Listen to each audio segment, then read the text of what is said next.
Davis. This is, and I'm a director 1-star in Crowd One. But more than that, I'm a person who just loves people and loves life, and I just do my best. I make lots of mistakes through life, but when making mistakes, you're able to progress. The person that doesn't make mistakes is probably not doing much, not stretching themselves as much, and that's not what life's about. Life's not a ship.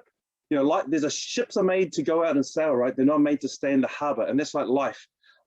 Your life is made to get out of the harbor, out of the comfort zone, out of your home, out of being fearful, and so on. And so I really want to encourage you this morning, as you begin this new day, this new week, it doesn't matter what happened. You may have had the greatest week last week. Hey, I want to congratulate you if you had moments of wonderfulness. And you may have had some times in there that sucked. And I want to say, hey, you know what? It happens to everybody. That's okay. Pick yourself up one more time, then you fall down. One more time that the crisis or the problems have hit you, the obstacles come your way. And you know what? You'll be better off for it. So that's just the intro. Today's topic is choose your hard for your life. And I'm going to hand it over to our newest member for a start. This is Matty Robin, and he's going to tell you who he is, where he's from, and about some of his life. And I hope it's insightful for you. Matty, over to you. Thank you, Stephen. Can you hear me? Yeah, for sure, 100%. Cool. Yeah, my name is Matty Robin, and I've transferred back to Hawke's Bay, to Hastings. I've been working with Fonterra for the last 5 years, and in the meantime, I've been trying to find something that would take me out of working, because I've been truck driving for 25 years. I'm trying to find something that'll take me out of my truck cab office, if you can call it all that. And when I arrived back in Hawke's Bay, my cousin and I were looking for something to do, and I tried to find something like Bitcoin and all that type of thing, but this opportunity fell into my lap through another friend, and I saw it as a tool, or using it as leverage to get myself out of that cab, and at the same time introduce the same platform to my family. At the moment, they're all asleep, and I'm trying to wake them up to everything, to show them the opportunities that there are here. There was absolutely heaps of stuff here for us to improve our lives and to improve other people's lives. So that's what I've done. I've arrived here. I'm settled down in Hawke's Bay, and I've got so many friends from Crowd One. I've been in here for about 5 months, maybe 6 months nearly. I'm coordinator one, and hoping to go a lot further before Christmas, which is going to be a piece of cake, because yeah, the old mindset's changed. So with the help from our brother Stephen and all the rest of our team, I think it's going to be a great journey for us all. So I'll leave that for now and pass it on to Leo. Awesome, Matty. Thank you very much, brother. Thank you very much for that. Hang on a minute. Can you hear me? Yep. Yep. All good. Thank you very much for that share, bro. And you know, it's awesome to have you on board on the Monday Morning Crew. So my name's Leo. I'm from a little seaside town called Aipara, and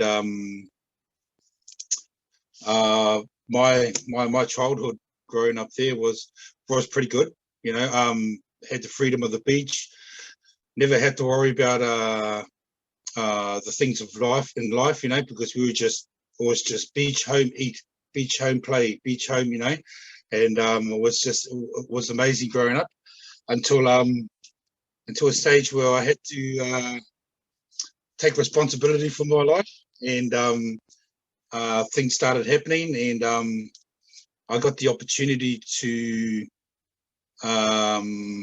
join the army with my older brother. So you know, we jumped at the opportunity just to, you know, get out of our little seaside town, you know, and investigate the world.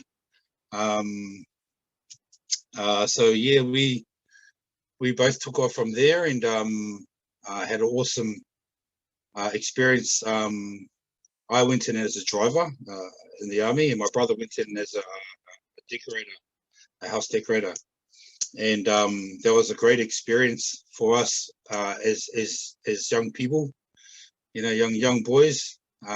We learnt a lot.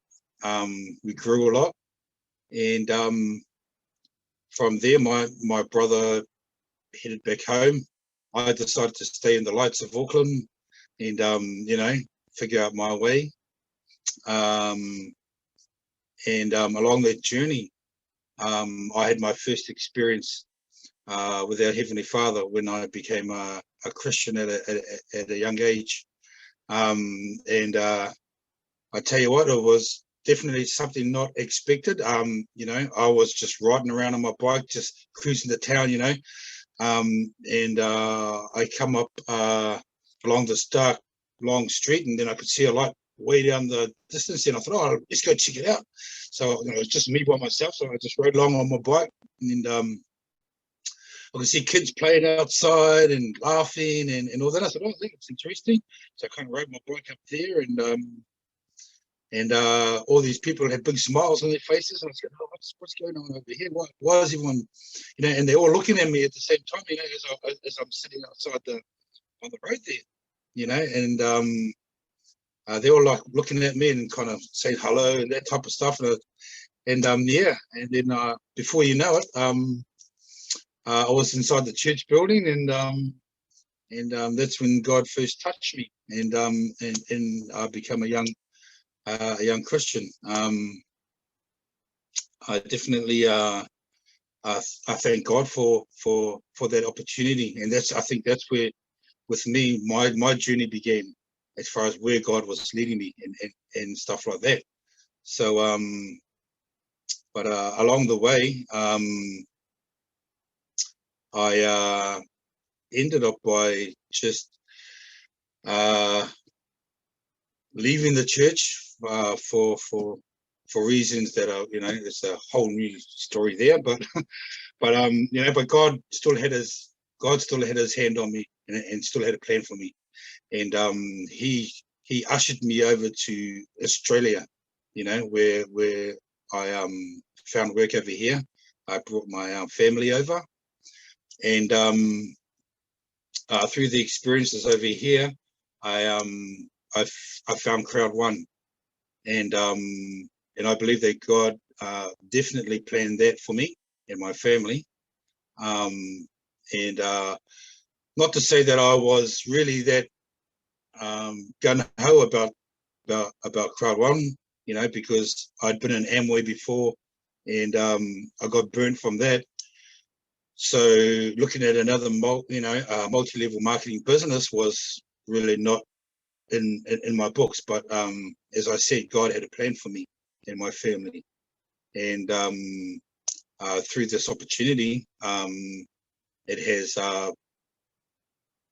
let's just put it this way: through this opportunity, I found God again, and that was amazing for me. And you know, the journey since has been absolutely blessed. I thank God that he directed me this way, because you know, I never thought I would be sitting on a Zoom room talking about my life. You know, I was just want to keep it to me, keep it close to me, and that was it. But I'm glad that God's given me the things to be able to do that. But yeah, definitely this business has or this opportunity has done wonders for me and my family, and it's going to be an awesome future, especially with God at the helm. So yeah, I'll just leave it at that. But Stephen, I'll just hand it back to you, brother. Thanks. Awesome. Thanks, brothers Leo and Matty, for sharing parts of your life. And it's really important. You know, I even had this attitude as well, I think, unconsciously, because sometimes we don't think consciously about life. And when school finished, I thought, yay, relax. I just work hard and you know, just figure it out as I go along. And but life is about learning all through your life, from your teenage years, well, from when you were young to where you are right now, and to wherever you're going to be. And that's what we should always remember. I was talking to someone just over the weekend, and they said they did their DNA test. Now, I didn't know this, but DNA can now tell you your life expectancy. It's not guaranteed, you know, it can't tell you that, but and they are just going on 50 soon, and they found out their life expectancy is to 80. Now, some people will probably get really scared. This person went, wake up. It was a wake up call for them. They went, I've got to make the most of my life. If I've got 30 years, I've got to eat even better than I am. And I've got to make the most of the friendships and the people that I connect with even more. I can't hang on to problems. That's what they constantly say. I can't hang on to problems like I used to and stew over them for long periods of time. I'm going to deal with them faster, right? So I'm going to share with you a screen and then a video. I'll talk through the screen because this was shared last night. It's just in one particular slide. And I hope it means something to you. I hope something that we share today means something to you. Because that's what life's about. If you get one thing out of what's being shared with you this morning, then that's awesome. Because you should have at least one thing impacting your life that makes you think twice about what you're doing, who you are, and where you're going. So today's topic is choose your hard for your life. So look at this, and we'll talk through it a little bit because it came up during Peter Jacobson's Sunday school training yesterday. Marriage is hard, divorce is hard, choose your hard. And you can put even this relationship is hard, breaking up is hard, you know? Why? Because you pour in your emotions, you pour in your heart, you pour in your thoughts, you know, you pour in your time. So if you're going to form a relationship or form a marriage, then to bridge together, there's a lot of things that need to be worked through. You know, no one's perfect. Everyone's an individual. And so it means that, you know, there are always going to be things to work through. The thing is, are you able to work them through? The second thing is breaking up and divorce. And there are different reasons why people do these. But in doing that, that means that's the separation or the parting of emotions, the clearing of the thoughts, not getting hung up on what happened, not beating ourselves up, but taking personal responsibility for anything that may be, you know, ours. And at the end of the day, it's about learning through both processes, you know, whether we're joining together, so you know what, I'm learning more myself about how to be with someone else rather than being dependent on myself. Or if it's breaking up, it's learning how to be by ourselves again and not being, you know, trying to get into the next one too fast. But it's just like having a step back and thinking about it.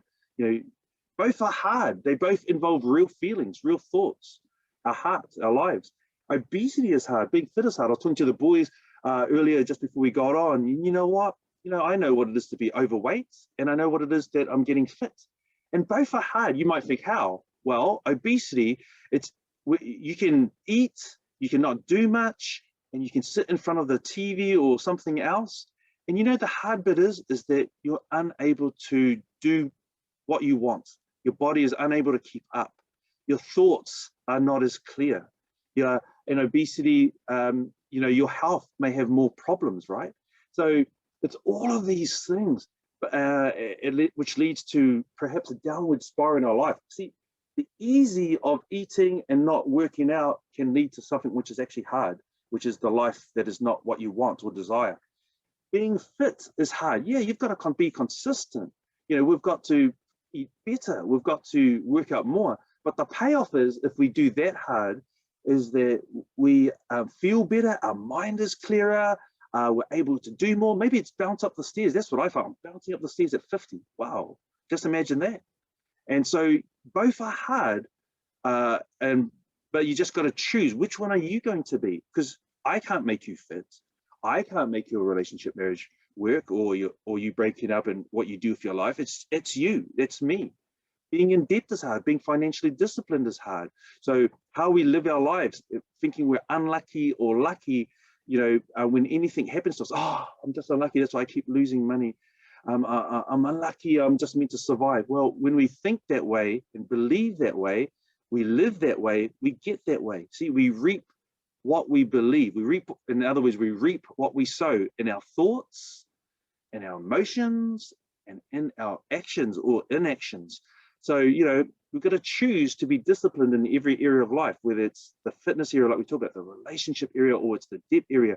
You know what? Communication is hard. The guys are telling you this today. Hey, I never would have thought about unmuting myself and sharing before anyone else until crowd one. See, communication is hard, but not communicating is hard. You go, what? I thought one was, but one isn't. No, communication means you've got to come out of your comfort zone. You perhaps have got to say things that you never said. It could be things on your heart that you've never shared with anyone before. And the communication is the basis of all life. It's the communication of a relationship. It's the basis of you know, sharing where you are at in life, so that those other areas we already talked about. You know, someone can help you to be fitter. Someone can help you to be more financially adept, not in debt, but adept, which means looking after. Communication can help you to move forward in life as you listen to others and you learn how to communicate with others. Not communicating is so hard. You know, if you're unable to communicate your feelings through life, no one will be able to fully understand you, and you won't be able to be fully understood. See? The more I listened to someone the other day, and they said, you know, I shared something with my best friend, and guess what happened? I said, tell me. And they said, that friend opened up to me like they've never ever done before. And I was surprised. I said, don't be surprised, because you were being vulnerable and communicating at a deeper level. Your friend was able to do the same. That's how life works. Communication is hard. Not communication is hard. Connection is hard. Not connection is hard. See, life, like this says in the last one, life will never be easy. It will always be hard, but choose your hard and pick wisely. Pick wisely, because some ways will lead to lesser paths, even crisis paths. Everyone will go through a crisis, but some crises we can avoid, and some we can navigate better and move through faster.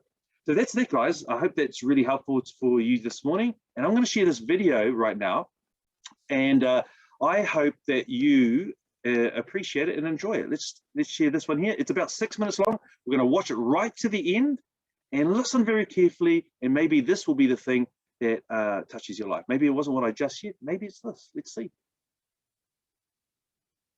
Most of this generation quits the second they get talked to. You did this wrong, or they get yelled at. It's so easy to, you know, to be great nowadays, because everybody else is, most people are weak. This is a softened generation. So if you have any mental toughness, any ability, if you have any fraction of self-discipline, the ability to not want to do it but still do it, if you can get through to doing things that you hate to do, on the other side is greatness. What is it with our society? We are creating weak individuals that can't handle anything going wrong in their life. As soon as something goes wrong, they are given a prescription, not to fix the problem, to mask the problem. How about giving strategies to strengthen the mind? How about saying, okay, you've allowed your life to get to this point. Now take responsibility and dive deep into personal development. Learn why you feel this way, not because of the event. The scientific facts about why you feel the way you do and what you can do to strengthen it.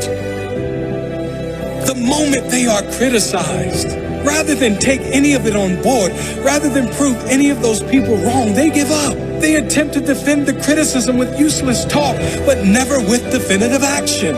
The moment they are challenged, they crumble. The moment things get hard, they declare defeat. It must not be for me. It was their fault. If they didn't do this or treat me like this or say this, then I would have made it. No, you're just soft. You're weak. Tell yourself the truth. Because until you do that, until you look in the mirror and acknowledge that you are the problem, you'll never be able to grow into the person that is capable of achieving all those things you want. You are the problem, the only problem. Your mindset is the problem. Your attitude is the problem. It is no one else's fault, it's yours. If you want the good news, you are also the solution. You and only you. If you have character, that statement will change your life. If you have no character, you'll remain an average complaining hater like most other people. You are your only problem, and you are the only solution. Sure, big things happen. Tragic loss, things which no one would deserve. I'm not talking about those things. I'm talking about the people who are one job loss away from a breakdown. One relationship breakup away from depression. One argument ruins their entire week. Come on, people. This is not how to live. Even with the big stuff, if you have perspective, if you know who you are, if you really appreciate everything you do have and believe everything is as it should be, all of those big things can be handled much better. Knowing your loved one would want you to be happy and move on. Knowing that living in pain and holding on to resentment is letting that person who did you wrong win. But letting go and living your life, loving your life, that is you saying, I won. That is you saying, I will not allow you to own any piece of my mind and spirit. That is true courage and mental strength. And I'm not saying avoid pain. Pain, suffering, failures, they are all part of every single person's life. There's varying levels of pain for sure. Some suffer more than others, but we all suffer at some level. Some choose consciously or unconsciously to live in that pain, and some decide to move on. You deserve to move on. Mental strength comes from those struggles. It is formed from pain. It is increased when you refuse to give up at times when most others would. It grows when you keep going, when things seem impossible. It grows when you push one more time past what you thought was your limit. It grows with consistency. That is mental strength. Excuses are for weak individuals who have no heart. Take responsibility for where you are now and commit to do something, anything, whatever it takes to make sure your future is better. You do have the choice. You can make excuses and stay where you are, or you can take responsibility, take action, and get where you need to go, where you deserve to go. What do you choose?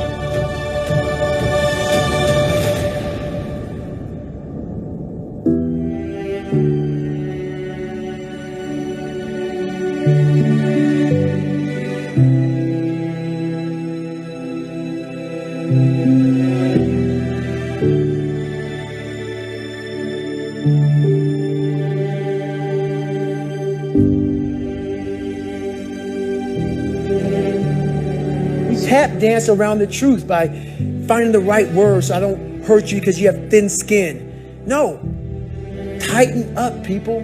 It's okay. Trust me, it's okay. You might be called nigger one day. It's okay. You might be called some Jewish word or some faggot or gay word. It's okay. Let them call you that. What are you going to do now? They don't own your life. How are you going to control that now? How are you going to flip it upside down and say, Roger that? Now I'm going to harness this shit. And you'll read about me years from now. How? That's the question. How are you going to do that? Thicken your skin. Become more of a human being. Don't be afraid of the reflection in the mirror.